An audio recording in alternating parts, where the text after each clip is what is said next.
Subscribe करें परिष्कार college YouTube channel को और साथ ही बेल आइकन पर क्लिक जरूर करें, जिससे हमारे सभी वीडियोस नोटिफिकेशन सबसे पहले आप तक पहुंचे।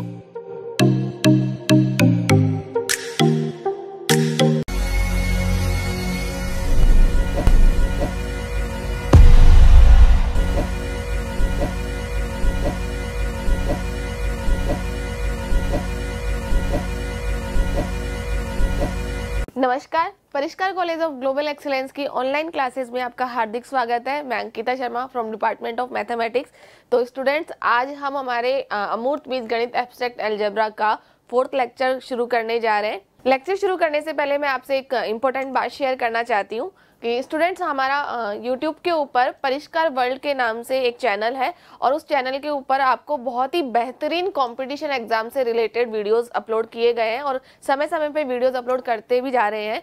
तो आप उस चैनल को सब्सक्राइब कीजिए, साथ ही आप उसके बेल आइकन के ऊपर क्लिक कीजिए ताकि आपको आगे आने वाले जितने भी इंपॉर्टेंट वीडियोस लेक्चर्स हैं वो आपको अवेलेबल हो सके। तो ये काम आप कीजिए और चलिए हम शुरू करते हैं। फाइनली हमारा लेक्चर शुरू करते हैं। लेक्चर 3rd के मुख्य बिंदुओं का दोहरान रिकैप, यानी कि हमने जो इससे पिछले वाला जो लेक्चर किया था वहां उसमें हमने क्या क्या पढ़ा था वो देख लेते हैं एक बार। हमने पढ़ा था द्विचर संक्रिया, और सेकंड था हमारा तत्समक अवयव, और थर्ड था हमारा प्रतिलोम अवयव। तो द्विचर संक्रिया के बारे में हमने क्या कहा था कि अगर किसी सेट से दो एलिमेंट आप लेते हैं, जैसे मान लीजिए A बिलोंग्स टू A और B बिलोंग्स टू A, तो उस सेट के अंदर उन दोनों एलिमेंट्स की संक्रिया कराने पर जो रिजल्ट आना चाहिए वो भी क्या होना चाहिए, उसी सेट से बिलोंग करना चाहिए। तब वो संक्रिया क्या कहलाएगी, द्विचर संक्रिया कहलाएगी। इसके बारे में हम बात कर रहे थे। सेकंड पॉइंट है हमारा तत्समक अवयव, और तत्समक अवयव के बारे में हमने क्या पढ़ा था कि किसी सेट के अंदर अगर कोई एक ऐसा एलिमेंट उपस्थित है जिसकी सेट के किसी भी एलिमेंट के साथ संक्रिया कराने पर वही एलिमेंट आपको वापस प्राप्त हो जाता है। क्या कहा था आपको, जैसे मान लीजिए E आपका एक तत्समक अवयव है किसी सेट के अंदर, तो E की संक्रिया अगर आप A के साथ कराते हैं तब भी आप क्या प्राप्त करेंगे, A प्राप्त करेंगे। चाहे आप उसको वाम साइड से अप्लाई करें, चाहे आप उसको राइट साइड से अप्लाई करें, और ये जो कंडीशन होगी वो प्रत्येक अवयव के लिए होगी उस सेट के अंदर। तब ये E क्या होगा, इसका तत्समक अवयव होगा। ये बात की थी हमने। साथ ही प्रतिलोम अवयव के बारे में हमने क्या बात की थी कि किसी सेट के अगर कोई दो एलिमेंट आप लेते हैं और दो एलिमेंट के मध्य जब आप संक्रिया कराते हैं तो उनका जो रिजल्ट आना चाहिए वो तत्समक अवयव या आइडेंटिटी एलिमेंट आना चाहिए। कैसे था हमारा कि A स्टार B करें तब भी क्या आना चाहिए, E आना चाहिए, या फिर B स्टार A करें तब भी क्या आना चाहिए, E आना चाहिए। इस कंडीशन के अंदर A और B एक दूसरे के क्या होंगे, प्रतिलोम अवयव होंगे। तो ये बात हमने की थी। तो इस तरह से जो पिछले लेक्चर में हमने पढ़ा था, ये मुख्य बिंदु हमारे 3 पॉइंट ये थे। तो अब आगे चलते हैं हम। आज फाइनली जो हम स्टार्ट करेंगे वो है हमारा बीजीय पद्धति या एल्जेब्रिक स्ट्रक्चर। होता क्या है एग्जैक्टली बीजीय पद्धति या एल्जेब्रिक स्ट्रक्चर, तो देखिए एक बार परिभाषा देख लेते हैं एक बार। एक या एक से अधिक द्विचर संक्रिया वाला कोई एक आरेख समुच्चय A बीजीय पद्धति कहलाती है। देखिए क्या है कि एक या एक से अधिक द्विचर संक्रिया, एक सेट है आपके पास और उस सेट के अंदर बाइनरी ऑपरेशन एक भी हो सकता है, एक से ज्यादा भी हो सकता है, पर कंडीशन ये है कि वो बाइनरी ऑपरेशन है, कोई सिंपल ऑपरेशन नहीं बोला गया है यहाँ। उसको क्या बात, यानी कि अगर मैं बात करूं तो सिर्फ इस वर्ड के आसपास ही आपकी पूरी परिभाषा सिमट के रह जाती है। द्विचर संक्रिया का मतलब क्या था आपका, वो अभी आपको एक्सप्लेन करा था मैंने फिर से। तो अगर किसी सेट के अंदर एक या एक से अधिक द्विचर संक्रिया विद्यमान है तो जो ऐसा सेट है आपका वो बीजीय पद्धति कहलाती है। किसके साथ, द्विचर संक्रिया के साथ। जैसे मान लीजिए माना स्टार समुच्चय G में द्विचर संक्रिया है, तो G स्टार, क्या बोला आपको कि स्टार समुच्चय G में द्विचर संक्रिया है तो G स्टार एक बीजीय पद्धति है, यही बात की गई थी। इसी प्रकार जैसे अगर हम कुछ एग्जांपल्स की बात करें, यहाँ पे n plus I minus R plus आदि बीजीय पद्धति के उदाहरण है।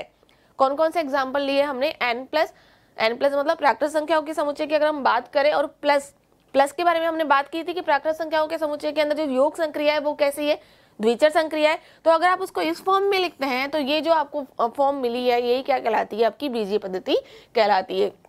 I प्लस का मतलब है इंटीजर, इंटीजर के लिए भी अगर आप प्लस की बात करते हैं तो प्लस इंटीजर्स में क्या होती है, योग संक्रिया क्या के लिए क्या है वहां पे, वो भी द्विचर संक्रिया होगी।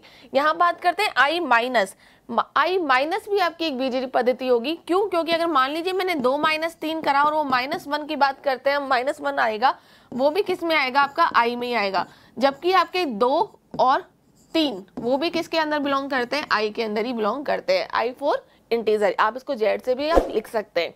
तो ये बात भी हमने करी थी। इसका मतलब माइनस जो है यहाँ पे वो भी क्या है, आपकी द्विचर संक्रिया है। नेक्स्ट है आपका R plus dot. R plus dot, यहाँ पे तो सिर्फ एक बार ही आपकी ऑपरेशन आया है यहाँ पे, जैसे एन प्लस आई माइनस, जबकि यहाँ पे आर की बात कर रहे हैं तो हम प्लस को भी लिखा गया है और डॉट को भी लिखा गया है।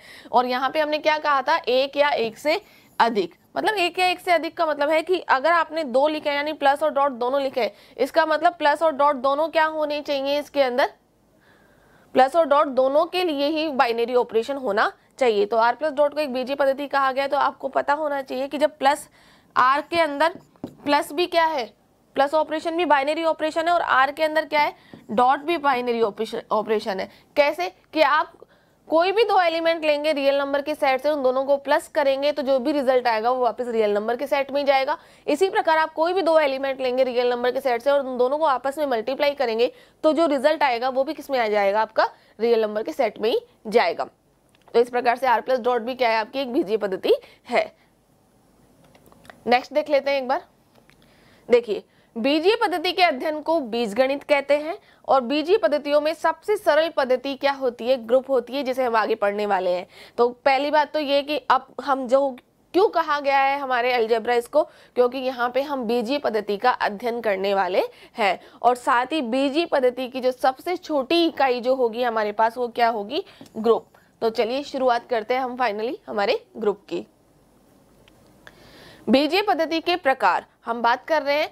तो सबसे पहला प्रकार है ग्रुपोइड, दूसरा प्रकार है लूप, तीसरा प्रकार है सेमी ग्रुप, चौथा प्रकार है मोनोइड, और अंतिम प्रकार की बात करें हम यहाँ पे तो वो है ग्रुप। तो इससे पहले सबसे पहले हम इन चीजों को डिस्कस करेंगे कि ये जो groupoid, loop, semi group, monoid, group क्या है, देखते हैं हम।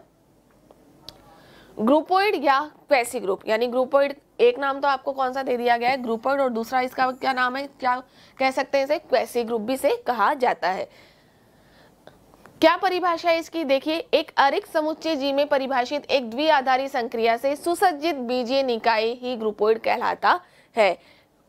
देखिए, एक अरिक्त समुच्चय जी में परिभाषित एक द्विआधारी संक्रिया से सुसज्जित बीजीय निकाय, बात करूं बीजीय पद्धति है एक तरीके से, ये कोई आपने ले लिया सेट जी और इसके अंदर एक ही द्विआधारी संक्रिया है, मान लीजिए वो है स्टार, तो जो जी स्टार होगा वो आपका क्या कहलाएगा, ग्रुपोइड कहलाएगा। यानी कि इसमें सिर्फ एक ही कंडीशन है कि जो स्टार है वो क्या है, आपका एक बाइनरी ऑपरेशन है। तो इस तरह का जो एल्जेब्रिक स्ट्रक्चर होता है वो क्या कहलाता है, आपका ग्रुपोइड कहलाता है। इसे और एक्सप्लेन करते हैं।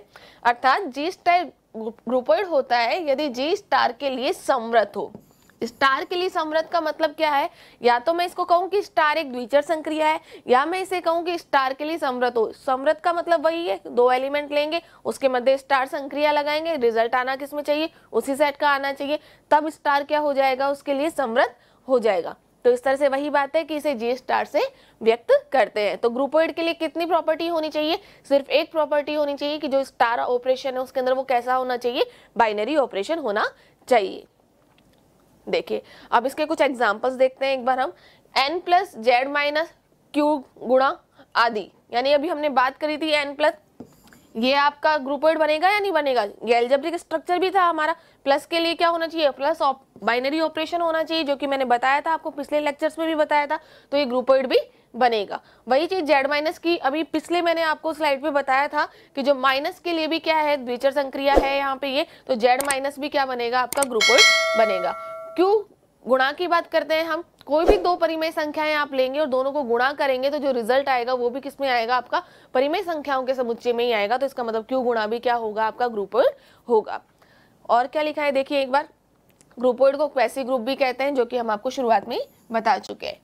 नेक्स्ट देखते हैं, ग्रुपोइड है आपका, और कितनी प्रॉपर्टी बताइए ग्रुपोइड होने के लिए, सिर्फ एक प्रॉपर्टी बताइए और वो क्या है आपके पास, द्विचर संक्रिया। अर्थात किसी सेट के अंदर जो ऑपरेशन है वो द्विचर संक्रिया है या बाइनरी ऑपरेशन है, तो वो जो सेट है उस ऑपरेशन के साथ क्या कहलाएगा, आपका ग्रुपोइड कहलाएगा। तो ये बात करी हमने ग्रुपोइड के बारे में। अब हम नेक्स्ट देखते हैं एक बार, लूप। लूप क्या होता है, ये भी हमारा एक प्रकार का एल्जेब्रिक स्ट्रक्चर है। अब इसकी क्या विशेषता है ये देखते हैं हम। यदि किसी क्वेसी ग्रुप जी स्टार में संक्रिया के लिए तत्समक अवयव ई विद्यमान हो तो इसे लूप कहते हैं। अर्थात ई स्टार ए बराबर ए स्टार ई बराबर a for all a belongs to G. देखिए एब्स्ट्रैक्ट अलजेब्रा में क्या होगा कि हर नेक्स्ट आने वाली जो चीज होगी वो पिछली वाली चीज से कनेक्टेड होगी। तो यहाँ पे हर एक स्टेप को आपको बहुत ही ध्यान से समझना पड़ेगा, क्योंकि जैसे हम नेक्स्ट स्टेप पे बढ़ेंगे वहां पे जो कंटेंट हमारा यूज होगा वो पिछले वाले आपके जो भी कंटेंट होगा उससे संबंधित निश्चित रूप से होगा। तो यहाँ जो बात करी है इन्होंने क्वेसी ग्रुप की बात करी है, और क्वेसी ग्रुप हमने कहाँ पढ़ा था, जस्ट इसके पीछे वाली स्लाइड पे क्वेसी ग्रुप पढ़ा था। तो जब तक आपको क्वेसी ग्रुप ही नहीं पता होगा तब तक आप लूप को किस प्रकार से समझेंगे। तो देखिए क्वेसी ग्रुप क्या था, आपको पता है क्वेसी ग्रुप क्या था। अब क्वेसी ग्रुप के आधार पे इसने लूप की परिभाषा दी है। तो क्या बोला है कि अगर क्वेसी ग्रुप में तत्समक अवयव भी विद्यमान हो तो इसे लूप कहते हैं। अर्थात अगर मैं बात करूं कि क्वेसी ग्रुप में क्या था, या ग्रुपोइड, दूसरा नाम इसका ग्रुपोइड था। ग्रुपोइड में क्या था, आपके पास सिर्फ एक प्रॉपर्टी थी और वो क्या थी कि स्टार क्या होना चाहिए, बाइनरी ऑपरेशन होना चाहिए। यही बात थी, उसमें सिर्फ एक ही प्रॉपर्टी थी कि स्टार क्या होना चाहिए, बाइनरी ऑपरेशन होना चाहिए। ठीक है, अब इसके अंदर ये कहा है कि सेकंड प्रॉपर्टी जो होनी चाहिए इसके अनुसार वो क्या होनी चाहिए कि उसके अंदर तत्समक अवयव भी उपस्थित होना चाहिए। तो अगर कुल मिला के मैं बात कहूं कि लूप कब होगा आपका, एक बीजीय पद्धति लूप कब कहलाती है कि यदि सेट के अंदर क्या होना चाहिए, एक तो बाइनरी ऑपरेशन होना चाहिए, दूसरा उस सेट के अंदर तत्समक अवयव भी विद्यमान होना चाहिए। और तत्समक अवयव के लिए क्या बोला था आपको कि ई स्टार ए बराबर क्या आना चाहिए, वापस ए आना चाहिए, और अगर ए स्टार ई करें तो भी क्या आना चाहिए, ए आना चाहिए। और सेट के प्रत्येक अवयव के लिए ये कंडीशन लागू होनी चाहिए।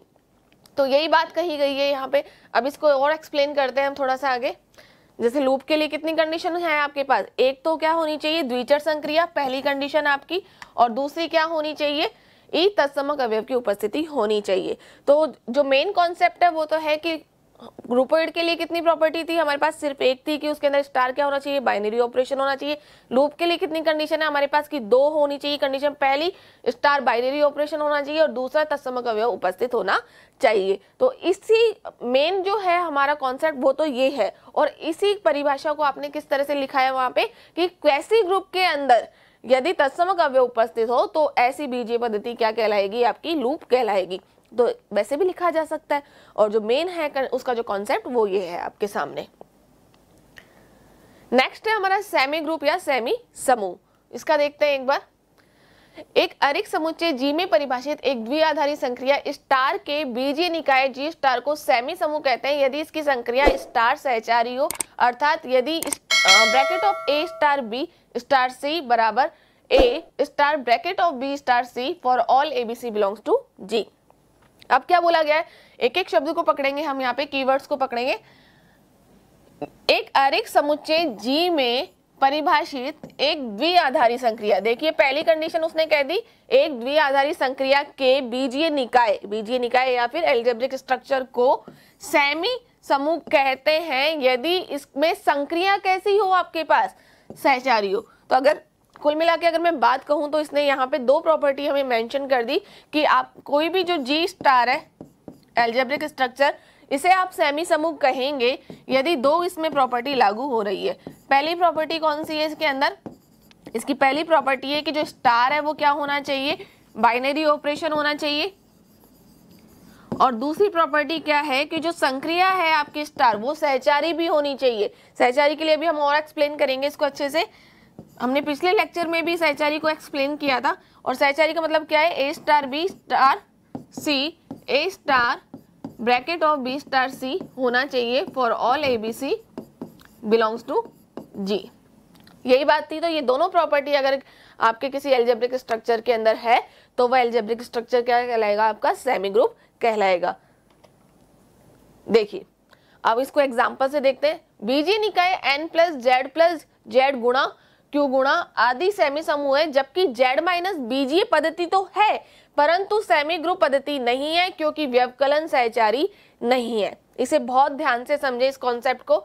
देखिए क्या है आपके पास, Z प्लस की अगर हम बात करते हैं तो Z प्लस के अंदर सेमी ग्रुप कब बनेगा, जब इसमें दो कंडीशन अप्लाई होगी। पहली कंडीशन तो क्या थी, जब अभी बताया था मैंने कि जो इंटीजर्स का सेट होता है उसके अंदर कोई भी दो अवयव ले ले, जैसे मान लीजिए आप, मैंने 2 ले लिया और -3 ले लिया, दोनों आपके Z से बिलोंग करते हैं।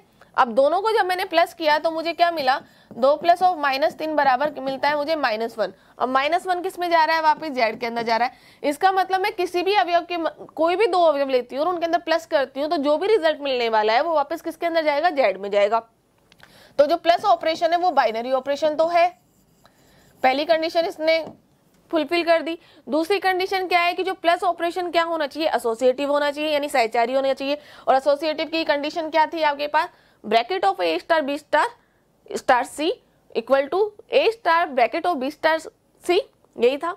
तो यहाँ पे हम देखते हैं कि जैसे मैंने दो एलिमेंट फिर से ले लिए, 2 -3 और 4, सॉरी 3 एलिमेंट मैंने ले लिए यहाँ पे, 2 -3 4, कोई भी रैंडम से 3 एलिमेंट उठा लिए, किसी भी एलिमेंट की हम बात कर सकते हैं। यहाँ पे तीनों कहाँ से बिलोंग करते हैं, आपके Z से बिलोंग करते हैं। अब इनके अंदर एसोसिएटिव लगा के देखते हैं हम। संक्रिया किसकी थी हमारे पास, प्लस। संक्रिया किसकी थी, प्लस की थी। इसको थोड़ा आगे देखते हैं हम एक बार। देखिए फिर से मैं बात करती हूँ इस बारे में कि जैसे 2 और -3 और 4, ये 3 एलिमेंट हमने लिए, कहाँ से लिए, Z से लिए। अब इनके अंदर 2 प्लस ऑफ -3, क्योंकि संक्रिया हमने क्या ली थी, Z प्लस की ली थी, ठीक है। जब Z प्लस की संक्रिया ली तो पहले तो इन दो के मध्य हम लगा के देखते हैं प्लस संक्रिया, देन हम उसकी किसके साथ ऑपरेट कराएंगे, 4 के साथ। इसी तरह से हमने क्या किया, 2 प्लस ऑफ -3 प्लस 4, लास्ट के दो एलिमेंट के बीच में होगी संक्रिया, उसके बाद पहले वाले एलिमेंट के साथ होगी। यही थी एसोसिएटिव लॉ हमारे पास, यही तो था कि A star B star C बराबर होना चाहिए आपके A star bracket of B star C के, यही था। तो उसी आधार पे हमारे पास जो हम, स्टार का मतलब क्या होता है, कोई ऑपरेशन, और ऑपरेशन क्या है आपके पास, प्लस। तो जब ये किया तो हमें क्या मिला, यहाँ पे देखिए 2 प्लस और माइनस दोनों क्या हो जाएंगे, यहाँ पे माइनस हो जाएगा, प्लस 4, और यहाँ क्या है 2 प्लस -3 प्लस 4, ये चीज हो गई। अब यहाँ से तो क्या आ गया हमारे पास, -1, और ये कितना आ गया 4। यहाँ देखिए यहाँ से कितना आएगा हमारे पास, +1। यहाँ से जो मिल रहा है 3 मिल रहा है, और यहाँ भी क्या मिल रहा है, 3 मिल रहा है, मतलब एसोसिएटिव लॉ लागू हो रहा है। एसोसिएटिव लागू किया है हमने लॉ यहाँ पे। अब बात, यहाँ हमने बात किसकी करी थी, Z प्लस की। तो Z प्लस के अंदर आपकी दोनों कंडीशन लग रही है। पहली कौन सी कंडीशन, बाइनरी ऑपरेशन यानी प्लस बाइनरी ऑपरेशन है, और दूसरी कंडीशन की जो प्लस संक्रिया है आपकी वो सहचारी भी है, ठीक है। जबकि हमने बात क्या कही थी कि जो Z माइनस है वो बीजीय पद्धति तो है, बीजीय पद्धति मतलब ये जो है माइनस, ये आपका बाइनरी ऑपरेशन तो है, लेकिन ये एसोसिएटिव लॉ का पालन नहीं करता है। तो एसोसिएटिव लॉ का पालन नहीं करता है, इसका मतलब एसोसिएटिव की जो इक्वेशन है उसको सेटिस्फाइड नहीं करेगा। देखते हैं एक बार हम लोग, जैसे फिर से मैं वही उठाती हूँ, 2 -3, सेम एलिमेंट उठाए हैं मैंने, आप चाहें तो कोई अदर एलिमेंट भी ले सकते हैं, उनके ऊपर भी इसको लागू करके देख सकते हैं। तो यहाँ देखेंगे 2 माइनस का 3, क्योंकि ऑपरेशन किसकी बात कर रही हूँ, माइनस की बात कर रही हूँ, तो माइनस लिया मैंने पहले इन दो के बीच में, देन अगेन -4 बराबर 2 माइनस का 3 माइनस का 4। अब देख वही चीज है, A star B star C बराबर A star B star C, ये एसोसिएटिव लॉ था हमारा। अब देखें एक बार, 2 यहाँ पे ये माइनस है, अंदर भी माइनस है, तो क्या हो जाएगा 2 + 3 -4, और यहाँ पे देखिए 2 माइनस, ये माइनस का 3 है, ये माइनस का 4 है, ये कितना हो जाएगा -7। ये कितना हो गया, 2 + 3 5, माइनस का 4 बराबर 2 + 7। तो देखिए यहाँ तो कितना मिल रहा है, 1 मिल रहा है, जबकि यहाँ कितना मिल रहा है, नो। तो 1 कभी नो के इक्वल हो नहीं सकता। तो ये क्या यहाँ पे एसोसिएटिव लॉ लागू हो रहा है क्या, माइनस संक्रिया के लिए एसोसिएटिव लॉ लागू हो रहा है क्या, नहीं हो रहा है। इसका मतलब जो माइनस ये जो है एल्जेब्रिक स्ट्रक्चर तो बन रहा है, बीजीय पद्धति तो बन रहा है या फिर ग्रुपोइड तो बन रहा है, लेकिन ये सेमी ग्रुप नहीं बनेगा क्योंकि सेमी ग्रुप की जो दूसरी कंडीशन है वो इसको सेटिस्फाइड नहीं करता है। तो आपको आई होप आपको समझ में आ गई होगी ये बात। तो नेक्स्ट चलते हैं। सेमी ग्रुप, कितनी कंडीशन थी सेमी ग्रुप की? 2 कंडीशन थी। पहली कंडीशन थी द्विचर संक्रिया और दूसरी कंडीशन क्या थी हमारे पास? संक्रिया कैसी होनी चाहिए? सहचारी होनी चाहिए। नेक्स्ट देखते हैं मोनोइड। बात करते हैं मोनोइड की। अब मोनोइड के अंदर क्या होता है देखिए एक बार, यदि किसी सेमी समूह, मैंने कहा था आपसे अभी कि हम जैसे नेक्स्ट स्टेप पे चलेंगे हमारा पिछले वाला कंटेंट जरूर हमारे नेक्स्ट स्टेप में काम आएगा। तो बहुत ही फोकस के साथ हमें ये चीज देखनी है कि यदि किसी सेमी समूह में संक्रिया स्टार का तत्समक विद्यमान हो तो इसे मोनोइड कहते हैं, अर्थात ई स्टार ए बराबर ए स्टार ई बराबर a for all a belongs to जी।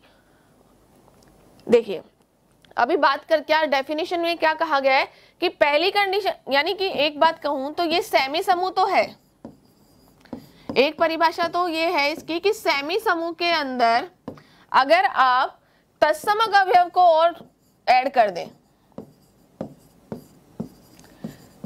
तो आपको अल्टीमेटली जो मिलेगा वो क्या मिलेगा? मोनोइड मिलेगा। ये तो डेफिनेशन है।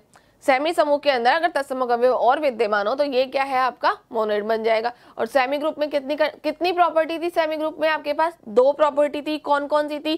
कि स्टार क्या होना चाहिए? बाइनरी ऑपरेशन होना चाहिए। दूसरा क्या होना चाहिए? स्टार कैसा होना चाहिए? सहचारी होना चाहिए। और दो प्रॉपर्टी तो यहां से मिल गई आपको, फर्स्ट और सेकंड। और तीसरी प्रॉपर्टी कौन सी मिल गई? कि ई तत्समक अवयव भी उस सेट के अंदर विद्यमान होना चाहिए, तब जाके वो सेट उस संक्रिया के साथ क्या कहलाएगा? मोनोइड कहलाएगा। इसे और अच्छे तरीके से एक्सप्लेन करते हैं कुछ एग्जांपल्स के साथ।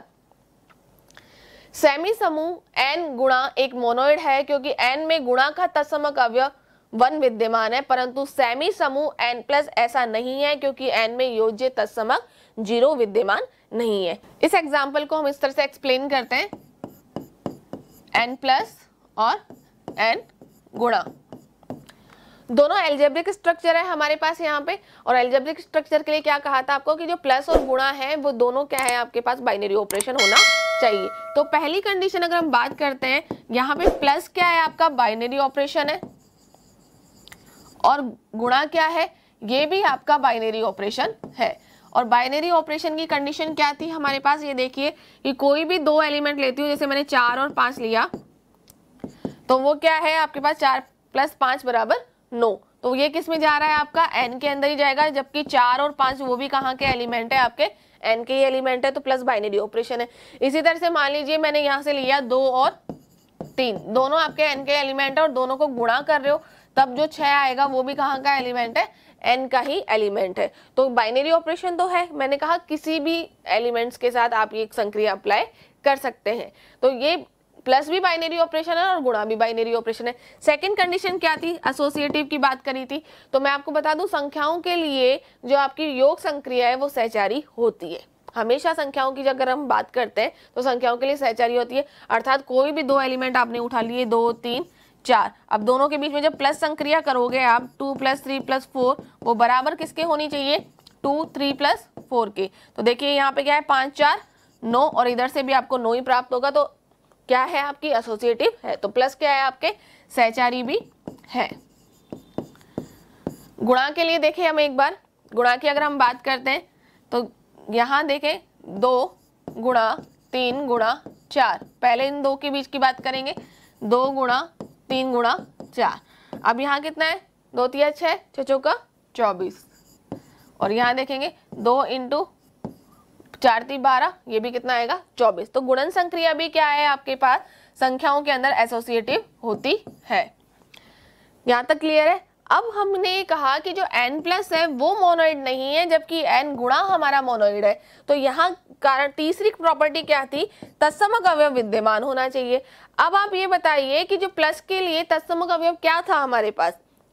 पिछले लेक्चर में भी मैंने बताया था, जब मैंने तत्समक अवयव पढ़ाया था, कि प्लस के लिए तत्समक अवयव क्या होता है? 0 होता है, क्योंकि प्लस के 0 ही एक ऐसा एलिमेंट है जिसको किसी भी एलिमेंट के अंदर आप प्लस करें तो वापस आपको वही एलिमेंट प्राप्त होता है। और क्या प्राकृत संख्याओं के समुच्चय में 0 उपस्थित होता है क्या? नहीं होता। अगर नहीं होता तो इसका मतलब हमारे पास यहाँ पे ई उपस्थित नहीं है, तो हमारी तीसरी कंडीशन को ये सेटिस्फाइड नहीं करता है। इसका मतलब ये सेमी ग्रुप तो बनेगा लेकिन ये मोनोइड नहीं बनेगा। और यहाँ अगर हम बात करें कि यहाँ ऑपरेशन क्या था हमारे पास, गुणा का था, और गुणा के लिए तत्समक अवयव क्या होता है, 1 होता है, और 1 को आप किसी भी एलिमेंट के साथ मल्टीप्लाई करें तो वापस वही एलिमेंट प्राप्त होता है। इसका मतलब 1 n के अंदर उपस्थित है या नहीं है, 1 उपस्थित है। तो अगर 1 उपस्थित है यहाँ पे, इसका मतलब जो तीसरी कंडीशन है उसको क्या करता है, ये फुलफिल करता है। तो जब फुलफिल करेगा ये, तो इसका मतलब n क्रॉस क्या हो जाएगा, आपका मोनोइड हो जाएगा। तो ये बात आपको समझ में आ गई होगी। तो एक बार देख लेते हैं मोनोइड की कितनी प्रॉपर्टी होंगी, फिर से याद कीजिए। पहली प्रॉपर्टी है हमारी द्विचर संक्रिया, दूसरी प्रॉपर्टी कौन सी है हमारी, संक्रिया सहचारी होनी चाहिए, तीसरी प्रॉपर्टी क्या है हमारी, ई तत्समक अवयव उपस्थित होना चाहिए, तब वो जो एल्जेब्रिक स्ट्रक्चर होगा वो क्या होगा, आपका मोनोइड बनेगा। तो चलिए नेक्स्ट देखते हैं। फाइनली हम बात करते हैं ग्रुप या समूह की। ग्रुप या समूह क्या होता है, देखिए परिभाषा बहुत ही इंपॉर्टेंट परिभाषा है, आप इसे जरूर से ध्यान में रखें क्योंकि अक्सर एग्जाम्स में भी पूछी जाती है। ये एक समुच्चय जी में परिभाषित एक द्विआधारी संक्रिया स्टार का बीजीय निकाय जी स्टार ग्रुप कहलाता है यदि स्टार निम्न प्रतिबंध संतुष्ट करे। देखिए डेफिनेशन को किस तरह से उसने बीजीय निकाय के साथ जोड़ा है। इसने ऑलरेडी एक प्रॉपर्टी तो यहाँ पे दे दी, एक प्रॉपर्टी तो इस यहाँ तक इसने जो बात कही है उसी में इनबिल्ट है कि स्टार का बीजीय निकाय। अगर यहाँ बोल दिया इसका मतलब स्टार क्या है, आपका बाइनरी ऑपरेशन। तो ठीक है, अब नेक्स्ट कौन कौन से अभिग्रहित की बात कर रहा है, सेकंड प्रॉपर्टी की बात कर रहा है कि जो स्टार है वो क्या होना चाहिए, आपका एसोसिएटिव या साचरिता के नियम का पालन भी करना चाहिए। तो संक्रिया स्टार जी में सहचारी है, अर्थात जो स्टार सहचारी होने की जो कंडीशन है वो यहाँ पे मेंशन करी गई है, कई बार हम इसको बता चुके हैं। नेक्स्ट है जो हमारे एग्जिस्टेंस ऑफ आइडेंटिटी यानी तत्समक अवयव भी उसके अंदर उपस्थित होना चाहिए। अब देखिए यहाँ तक अगर मैं बात करूं तो पहली कंडीशन क्या है, बीजीय निकाय, दूसरी साचरिता और तीसरी क्या है, तत्समक अवयव। मतलब यहाँ तक का मोनोइड वाला मामला तो क्लियर हो रहा है, ठीक है। साथ ही एक कंडीशन और इसमें एक्स्ट्रा दे दी गई है और वो कौन सी कंडीशन है, existence of inverse element. 3 condition तो पहले से अभी तक हमने पढ़ी थी, अब चौथी कंडीशन और कौन सी दे दी गई है यहाँ पे, प्रतिलोम का अस्तित्व। और प्रतिलोम क्या है यहाँ पे, जी का प्रत्येक अवयव व्युत्क्रमणीय। क्या बोला है यहाँ पे, कोई सेट है आपके पास जी और उसका प्रत्येक अवयव व्युत्क्रमणीय यानी कि प्रत्येक अवयव का इनवर्स भी उसके अंदर विद्यमान है, प्रतिलोम भी उसके अंदर विद्यमान है। अर्थात प्रत्येक ए बिलोंग्स टू जी के लिए जी में इसका प्रतिलोमी ए इनवर्स विद्यमान है, जिसके लिए ए स्टार ए इनवर्स बराबर ए इनवर्स स्टार ए बराबर क्या होना चाहिए, ई तत्समक अवयव विद्यमान होनी चाहिए। और ये किसकी कंडीशन है हमारी, प्रतिलोम एलिमेंट की या प्रतिलोम अवयव की हमारे पास ये कंडीशन है, ये हम पिछली बार पढ़ चुके हैं। उपरोक्त परिभाषा से स्पष्ट है कि ग्रुप जी स्टार एक ऐसा मोनोइड है जिसमें प्रत्येक अवयव का प्रतिलोम विद्यमान है। यहाँ पे मोनोइड के रूप में इसकी परिभाषा दे दी गई है, अर्थात ए की परिभाषा को आप कितने तरीके से जोड़ तोड़ करके वही चीज को कह सकते हैं। तो इसमें देखेंगे हम एक बार। देखिए पहली परिभाषा क्या बोली थी, जब इन्होंने कहा बीजीय निकाय जी स्टार के साथ जब परिभाषा दी इन्होंने, तो इन्होंने 3 प्रॉपर्टी आपके सामने रखी। पहली प्रॉपर्टी थी कौन सी, आपकी एसोसिएटिविटी। दूसरी प्रॉपर्टी कौन सी थी इनके पास, एग्जिस्टेंस ऑफ आइडेंटिटी एलिमेंट। और तीसरी प्रॉपर्टी क्या थी, एग्जिस्टेंस ऑफ इनवर्स एलिमेंट। जब बीजीय निकाय के साथ परिभाषा दी, दूसरी परिभाषा में क्या कहा इन्होंने कि ये एक प्रकार का मोनोइड है यदि इसके अंदर प्रतिलोम अवयव भी उपस्थित हो। दूसरी परिभाषा ग्रुप की इन्होंने इस प्रकार से बताई। तीसरी परिभाषा में क्या बताया गया है, जो कि मैं बता रही हूं आपको कि तीसरी जो परिभाषा है वो किस प्रकार से हो सकती है। हो सकता है आपको ये कह दिया जाए कि ये एक प्रकार का सेमी ग्रुप है जिसमें 2 प्रॉपर्टी कौन कौन सी हो जाएगी आपकी, पहली प्रॉपर्टी है तत्समक अवयव उपस्थित हो और दूसरा प्रतिलोम अवयव उपस्थित हो, तब भी ये ग्रुप ही बनेगा। और क्या लिख सकते हैं कि मान लीजिए ये एक प्रकार का लूप है, ये लूप है इस जिसके अंदर क्या क्या उपस्थित है, एसोसिएटिव लॉ भी फॉलो हो रहा है और दूसरा क्या फॉलो हो रहा है हमारे पास, प्रतिलोम अवयव भी उपस्थित है, तब भी ये क्या बनेगा, ग्रुप बनेगा। तो अगर ध्यान से देखें तो हम एक ग्रुप की परिभाषा को 4 प्रकार से लिख सकते हैं। अगर हम ये परिभाषा लिखते हैं तो भी सही है, ये परिभाषा लिखते हैं तो भी सही है, और ये परिभाषा लिखते हैं तो भी सही है, और ये परिभाषा लिखते हैं तब भी सही है, क्योंकि कॉन्सेप्ट तीनों का एक ही है। और वो कॉन्सेप्ट क्या है एक बार हम देख लेते हैं। जो अल्टीमेटली ग्रुप के अंदर जो प्रॉपर्टी होती है वो होती है आपके पास 4 प्रॉपर्टीज होंगी। पहली प्रॉपर्टी क्या है आपके पास, जो स्टार है वो क्या होना चाहिए, बाइनरी ऑपरेशन होना चाहिए। दूसरा है आपके पास स्टार एसोसिएटिव होना चाहिए, सहचारी होना चाहिए। तीसरा है आपके पास तत्समक अवयव उपस्थित होना चाहिए,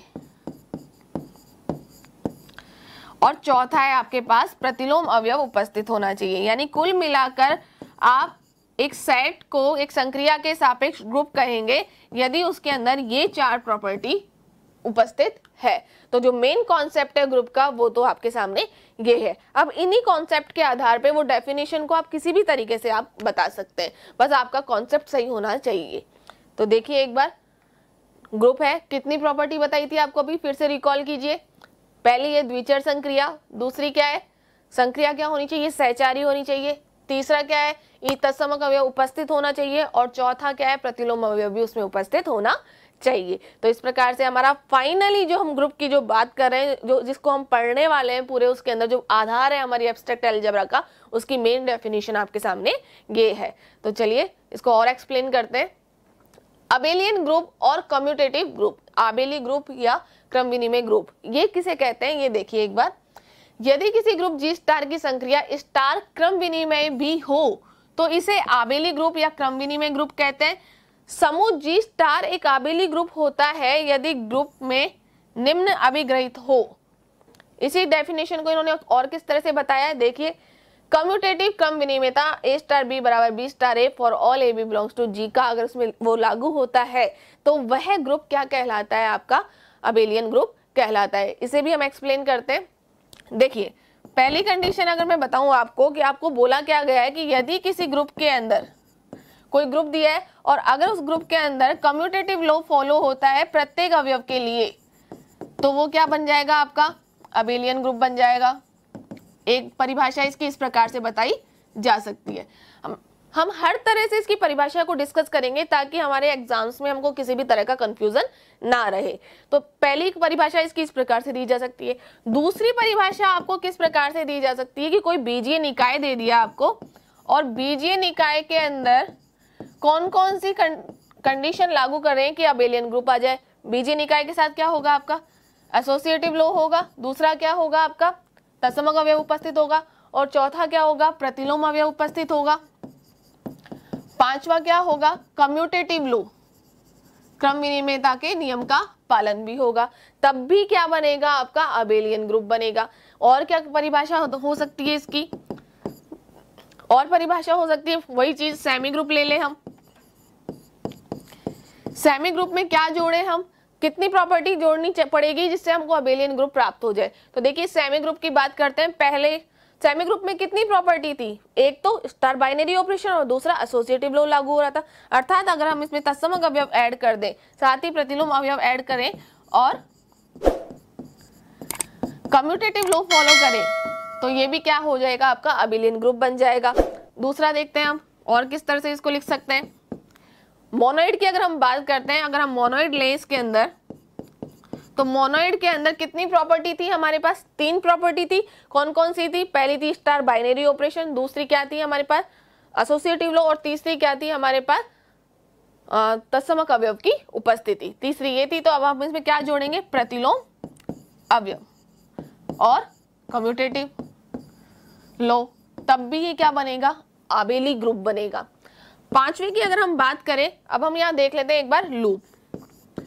लूप के अंदर कौन कौन सी प्रॉपर्टी थी कि स्टार बाइनरी ऑपरेशन है और तत्समक अवयव भी उपस्थित है। अर्थात किसी लूप के अंदर आपका एसोसिएटिव लॉ लागू हो रहा है, दूसरा प्रतिलोम भी उसमें उपस्थित है, और तीसरा कम्यूटेटिव लॉ भी अगर उसमें लागू हो रहा है, तब भी ये क्या बनेगा, आपका आबेली ग्रुप बनेगा। तो कुल मिलाकर हम आबेलियन ग्रुप की जो डेफिनेशन है वो किसी भी प्रकार से लिख सकते हैं, जो बस उसका कॉन्सेप्ट आपको पता होना चाहिए। तो एक दूसरे के आधार पे भी हम डेफिनेशन लिख सकते हैं, और जो मेन कॉन्सेप्ट है इसका वो क्या है वो एक बार देख लेते हैं हम, कि आबेलियन ग्रुप के लिए आपके पास क्या होना चाहिए, एक सेट होना चाहिए जिसके किसी संक्रिया के सापेक्ष उस सेट के अंदर कौन कौन सी प्रॉपर्टी लागू होनी चाहिए। पहली प्रॉपर्टी स्टार बाइनरी ऑपरेशन होना चाहिए।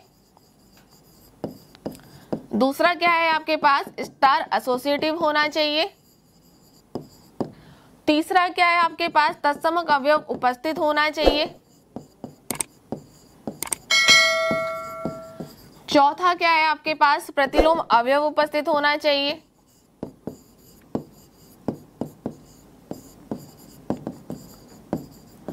पांचवा क्या है आपके पास, कि उसमें क्रम विनिमयता के नियम का पालन होना चाहिए प्रत्येक अवयव के लिए। अगर किसी ग्रुप के अंदर ये पांचों प्रॉपर्टी है, या मैं कहूं ग्रुप के अंदर क्या, यदि किसी आपके पास सेट के अंदर ये पांचों प्रॉपर्टी लागू हो रही है संक्रिया के सापेक्ष, तो वो एक जो सेट है वो क्या कहलाएगा, आपका आबेलियन ग्रुप कहलाएगा। तो एक बार हम फिर से देख लेते हैं इसको, कितनी प्रॉपर्टी है इसके अंदर आबेली ग्रुप के लिए। पहली कंडीशन क्या है, द्विचर संक्रिया होनी चाहिए। दूसरी कंडीशन क्या है, स्टार संक्रिया सहचारी होनी चाहिए। तीसरी कंडीशन क्या है, ई तत्समक अवयव उपस्थित होना चाहिए। चौथी कंडीशन क्या है, प्रतिलोम अवयव की उपस्थिति होनी चाहिए। पांचवी कंडीशन क्या है, क्रम विनिमयता के नियम का पालन करना चाहिए। तो ये पांचों प्रॉपर्टी जिसमें लागू हो जाएगी सेट के अंदर उस संक्रिया के सापेक्ष, वही सेट क्या कहलाएगा, आपका आबेली ग्रुप कहलाएगा। अब तक जो भी चीज हमने पढ़ी है एक बार इसको रिकैप देख लेते हैं एक बार, कि सबसे पहली बात क्या थी, हमारे पास सिर्फ स्टार द्विचर संक्रिया है जिस भी सेट के अंदर, वह क्या था आपका बीजीय निकाय या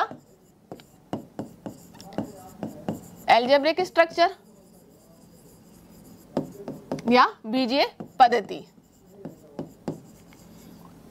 एक सेट जिसके अंदर संक्रिया आपकी क्या है, द्विचर संक्रिया है, उसको हम क्या बोलते थे, ग्रुपोइड भी बोलते थे या क्वेसी ग्रुप भी बोलते थे। ये बात थी। अब हमने क्या पढ़ा था उसके बाद, एक ऐसा सेट जिसके अंदर स्टार संक्रिया द्विचर है और स्टार संक्रिया सहचारी है, जब ये दोनों आपके पास आ रही थी तब हम क्या कह रहे थे, वो ग्रुप कैसा था आपका, सेमी ग्रुप। ये दो प्रॉपर्टी जब उसके अंदर थी। इसके बाद की अगर हम बात करते हैं कि मोनोइड में क्या था, तीन प्रॉपर्टी थी, कौन कौन सी, द्विचर संक्रिया होनी चाहिए, संक्रिया सहचारी होनी चाहिए, ई तत्समक अवयव उपस्थित होना चाहिए। तो इस कंडीशन के अंदर हमारे पास क्या था, मोनोइड बन रहा था। ग्रुप के अंदर कितनी कंडीशन थी हमारे पास, चार कंडीशन थी। तो ये कंप्लीट हो रहा था हमारा ये वाला एरिया, ये क्या बन रहा था हमारा ग्रुप, चार कंडीशन थी। और आबेली ग्रुप के लिए कितनी कंडीशन थी आपकी, क्रम विनिमयता भी थी, तो वो आबेली ग्रुप बन रहा था। लूप के लिए क्या बन रहा था, एक तो द्विचर संक्रिया मिल रही थी हमें और दूसरी क्या मिल रही थी हमें, तत्समक अवयव, तब वो क्या बन रहा था, लूप बन रहा था। तो इस तरह से अभी तक हमने जो चीजें पढ़ी है, जो मेन पॉइंट्स हैं, उसको हमने इस तरह से डिस्कस किया है यहाँ पे। आई होप आपको यहाँ तक का समझ में आ चुका होगा, जो कि बहुत ही इंपॉर्टेंट है। अब आगे हम नेक्स्ट देखते हैं, नॉन अबेलियन ग्रुप। अभी तक हम बात कर रहे थे अबेलियन ग्रुप की, और अब हम बात कर रहे हैं नॉन अबेलियन या अनअबेली ग्रुप की। देखिए क्या होता है परिभाषा, यदि G स्टार एक ग्रुप है तथा यदि एक भी युग्म AB बिलोंग्स टू G के लिए A star B does not equal to B star A हो, तो G को एक अनअबेली ग्रुप या अक्रम विनिमय ग्रुप कहते हैं। अबेली ग्रुप के लिए तो क्या था कि किसी ग्रुप के अंदर क्रम विनिमयता के नियम का पालन हो रहा हो तो वो ग्रुप क्या होता है, आपका आबेली ग्रुप होता है। इसके विपरीत अगर किसी ग्रुप के अंदर आपके पास क्रम विनिमयता के नियम का पालन नहीं हो रहा है तो वह ग्रुप क्या कहलाएगा, आपका अनआबेली ग्रुप कहलाएगा। तो क्रम विनिमयता के नियम का मतलब क्या था कि अगर हम 2+3 कर रहे हैं तो भी 5 आना चाहिए और 3+2 करें तब भी 5 ही आना चाहिए। ये था क्रम विनिमयता के नियम का मतलब। अर्थात आप दो एलिमेंट लेते हैं और दोनों में जैसे ए और बी को आपने लिया, ए स्टार बी करा तब भी रिजल्ट वही आना चाहिए और बी स्टार ए करें तब भी रिजल्ट वही आना चाहिए, दोनों एक दूसरे के इक्वल होने चाहिए। ये क्रम विनिमयता के नियम का मतलब था। तो अब जैसे अगर हम बात करते हैं 2 - 3 या 3 - 2, अब यहाँ देखिए क्या ये क्रम विनिमयता के नियम का पालन कर रहे हैं। देखिए यहाँ से तो आएगा आपके पास -1 और 3 - 2 करने पर क्या आएगा आपके पास 1, तो ये दोनों एक दूसरे के बराबर है ही नहीं, तो ये क्रम विनिमयता के नियम का पालन नहीं करते। तो कहने का मतलब ये है कि एक ऐसा ग्रुप जिसके अंदर क्रम विनिमयता के नियम का पालन नहीं हो रहा है, वह ग्रुप क्या कहलाएगा, आपका अनाबेली ग्रुप कहलाएगा। नेक्स्ट देखते हैं, ऑर्डर ऑफ ए ग्रुप या ग्रुप का ग्रुपांक या समूह का समूहांक या ग्रुप की कोटि। ये इसकी डेफिनेशन अभी हमने जब आपको पिछले लेक्चर्स के अंदर जब हमने क्वेश्चंस बताए थे कि यूनिवर्सिटी में जो क्वेश्चंस आए हुए हैं उन्हीं का जो मेन आंसर है वो अब आपको यहाँ पे भी देखने को मिलेगा। वहां पूछा गया था कि ग्रुप का ग्रुपांक या समूह का समूहांक की परिभाषा दीजिए। तो ग्रुप की कोटि देखिए, यदि G स्टार एक ग्रुप है तो समुच्चय G में अवयवों की संख्या ग्रुप G का ग्रुपांक कहलाता है तथा इसे ऑर्डर ऑफ G से प्रकट करते हैं। कहने का मतलब ये है कि जैसे मान लीजिए एक सेट है मेरे पास A B C और D, ये मैंने कहा और इसको कोई संक्रिया मैंने दे दी यहाँ पे स्टार, तो यहाँ और ये आपका ग्रुप है। मैंने बोला कि ये जो सेट है G ये स्टार संक्रिया के सापेक्ष ग्रुप है, तो इस ग्रुप का ऑर्डर बताइए, ग्रुप का ग्रुपांक बताइए। तो इस ग्रुप का जो ऑर्डर होगा वो होगा आपका 4, क्योंकि इस ग्रुप के अंदर नंबर ऑफ एलिमेंट कितने हैं, 1 2 3 4, कितने एलिमेंट है, 4 एलिमेंट है, तो इसका ग्रुप का ग्रुपांक कितना हो गया आपका यहाँ पे 4 हो गया। देखिए अब आगे, अब हम बात करते हैं, अब तक हमने जो भी पढ़ा उसका एक कंक्लूजन देख लेते हैं कि जो हमने जो पढ़ा वो किस तरह से यहाँ पे अप्लाई हो रहा है। देखिए एक बार, सबसे पहले बात करी थी हमने n+ की। n+ आपकी क्या है, बीजीय संरचना है। क्यों है आपको अभी बताया गया है कई बार। लूप नहीं बनेगा, क्यों नहीं बनेगा इसके बारे में भी अभी आपको बताया, क्योंकि इसके अंदर 0 उपस्थित नहीं है। सेमी ग्रुप बनेगा क्योंकि प्लस एसोसिएटिव भी होता है और बाइनरी ऑपरेशन भी फॉलो करता है। मोनोइड नहीं बनेगा क्योंकि तत्समक अवयव इसमें उपस्थित नहीं है। ग्रुप भी नहीं बनेगा, जब मोनोइड नहीं बन रहा है तो ग्रुप तो बिल्कुल नहीं बनेगा, और ग्रुप नहीं बन रहा तो आबेली ग्रुप भी नहीं बनेगा। नेक्स्ट पे चलते हैं, हम n- की बात करते हैं। n- बीजीय संरचना ही नहीं है, क्योंकि आपको बताया था कि 2 - 3 करने पर -1 मिल रहा है, जो कि आपका इसमें n में बिलोंग नहीं करेगा। तो जब बीजीय संरचना ही नहीं है तो आगे की अगर हम बात करते हैं तो आगे कहाँ पे, जब बीजीय संरचना ही नहीं है तो आगे भी ये कहीं पे भी अप्लाई नहीं होगा। n गुणा की बात करते हैं, n गुणा हमारे बीजीय संरचना होगा, क्योंकि कोई भी 2 प्राकृत संख्याओं को गुणा करने पर जो रिजल्ट आएगा वो भी एक प्राकृत संख्या ही आएगी, तो ये आपका होगा। उसके बाद लूप बनेगा गुणा के लिए, क्यों, क्योंकि 1 तत्समक अवयव गुणा के लिए इसके अंदर उपस्थित है। सेमी ग्रुप बनेगा, क्यों, क्योंकि सेमी ग्रुप के अंदर क्या है आपका द्विचर संक्रिया है और दूसरा एसोसिएटिव लॉ का नियम का पालन हो रहा है। मोनोइड बनेगा क्योंकि 3 प्रॉपर्टी होनी चाहिए मोनोइड के लिए, पहली द्विचर संक्रिया, दूसरा एसोसिएटिव और तीसरा तत्समक अवयव, और n के लिए 1 उसके अंदर उपस्थित है तो तत्समक अवयव बनेगा।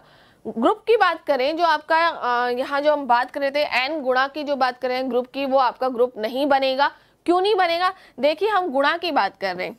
अब जैसे 2 के अंदर मैं कौन से एलिमेंट को गुणा करूं कि मुझे क्या मिल जाए, तत्समक अवयव मिल जाए, और तत्समक अवयव क्या था मेरे पास 1 था, तो बताइए 1/2 को ही गुणा करना पड़ेगा तभी मुझे क्या मिलेगा 1 मिलेगा, और 1/2 जो है वो आपका n के अंदर बिलोंग नहीं करता है। सबको पता है, जब हमने पढ़ा था शुरुआत में, जब हमने बताया था कि जो 1/2 है वो हमारा n में बिलोंग नहीं करता है, तो जब प्रतिलोम अवयव भी उपस्थित नहीं है तो वो ग्रुप नहीं बनेगा, और जब ग्रुप नहीं बनेगा तो आबेली ग्रुप भी नहीं बनेगा।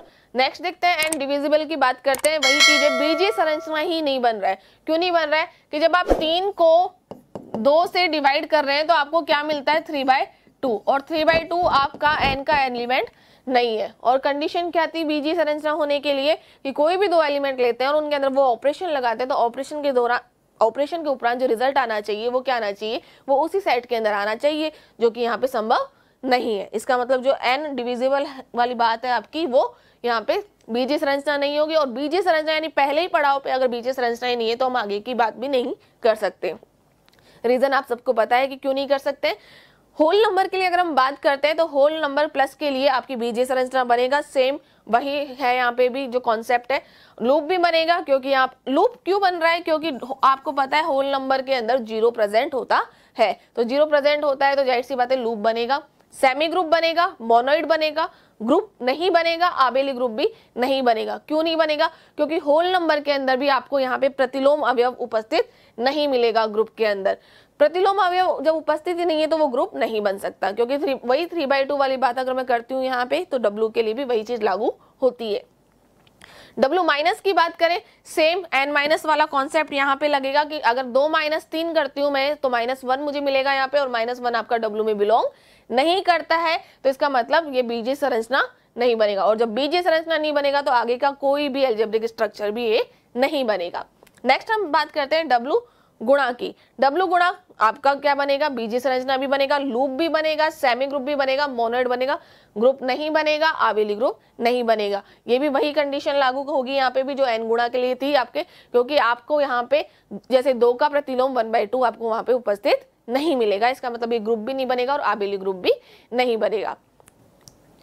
तो अब बात करते हैं हम W डिविजिबल की। अगर W की बात करें तो वही 2/3 वाली कंडीशन यहाँ पे लागू होगी। अब 2/3 आपका W के अंदर बिलोंग नहीं करता, तो ये बीजीय संरचना ही नहीं बनेगा। और जब बीजीय संरचना ही नहीं बनेगा तो आगे के अलजेब्रिक स्ट्रक्चर की भी हम बात नहीं करेंगे, क्योंकि वो भी नहीं बनेगा। एग्जाम्पल आपको अभी बताए थे हमने। Z+ की अगर हम बात करते हैं, Z+ आपके बीजीय संरचना है, हम पहले बात कर चुके हैं।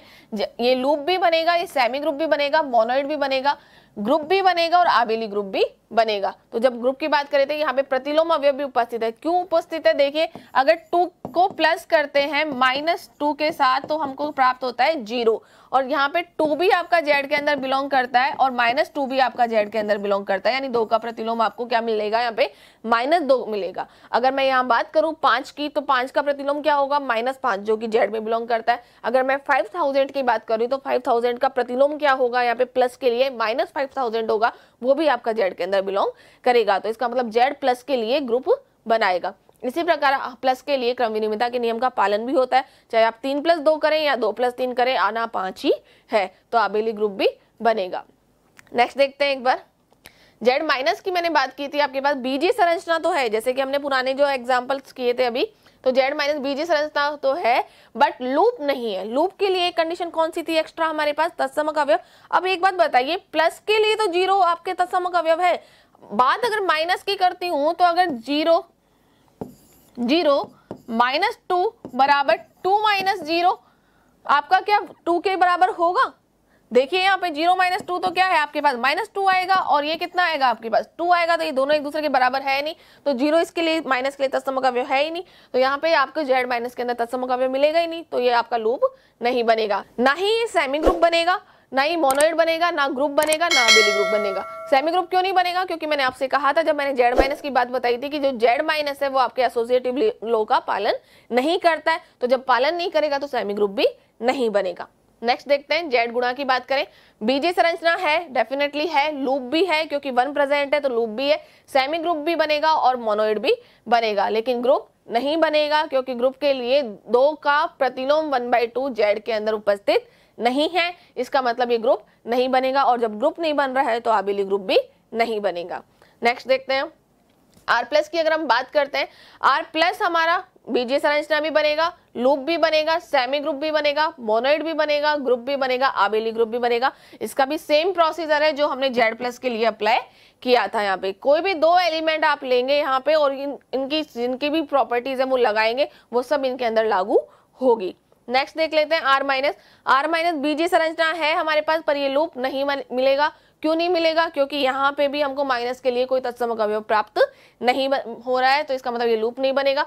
सेमी ग्रुप वही बताया मैंने कि जो माइनस है वो एसोसिएटिव लॉ का पालन नहीं करता है, तो ये भी नहीं बनेगा, मोनोइड नहीं बनेगा, ग्रुप नहीं बनेगा और आबेली ग्रुप भी नहीं बनेगा।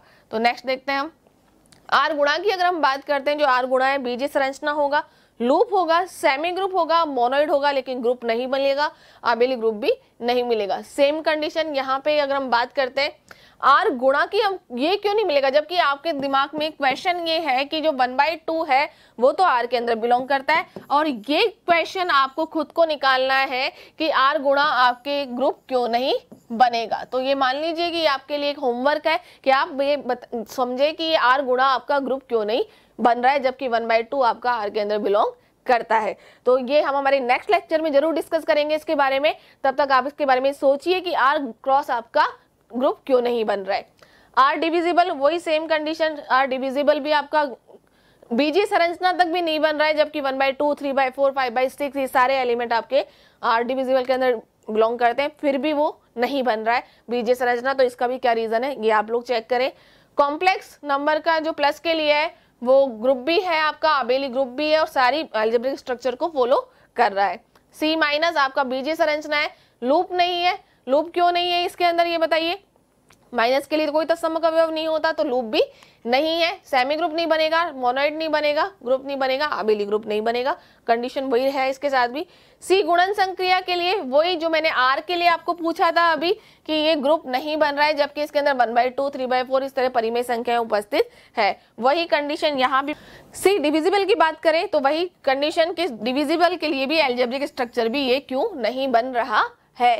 तो ये आपका होमवर्क है। तो आप हमें बताएंगे कि जो आर गुणा है वो आपके लिए ग्रुप क्यों नहीं बन रहा है। आर डिविजिबल आपका एल्जेब्रिक स्ट्रक्चर तक नहीं बन रहा है, जबकि इसके अंदर 1/2 5/4 इस तरह के एलिमेंट्स आ रहे हैं फिर भी। और यही चीज आपके लिए हम बात करें सी क्रॉस के लिए और सी डिविजिबल के लिए क्यों नहीं ये बन पा रहे हैं एल्जेब्रिक स्ट्रक्चर के बारे में। तो आप ये बताएं हमें, इसके बारे में पढ़े समझे कि क्या ऐसी यहाँ पे कौन सी ऐसी बात है जो कि लागू नहीं हो रही है। तो स्टूडेंट इस लेक्चर में हम इतना ही पढ़ेंगे। तो स्टूडेंट्स मैं आपको फिर से याद दिला दूं कि परिष्कार वर्ल्ड का जो हमारा चैनल है यूट्यूब के ऊपर, प्लीज़ आप उसे सब्सक्राइब करें और बेल आइकन को दबाएं ताकि आपको नए आने वाले जितने भी वीडियोस वगैरह हैं वो आपको अवेलेबल हो सके। और साथ ही आप अपनी कंपटीशन की तैयारी को भी अपनी पढ़ाई के साथ मजबूत कीजिए। धन्यवाद।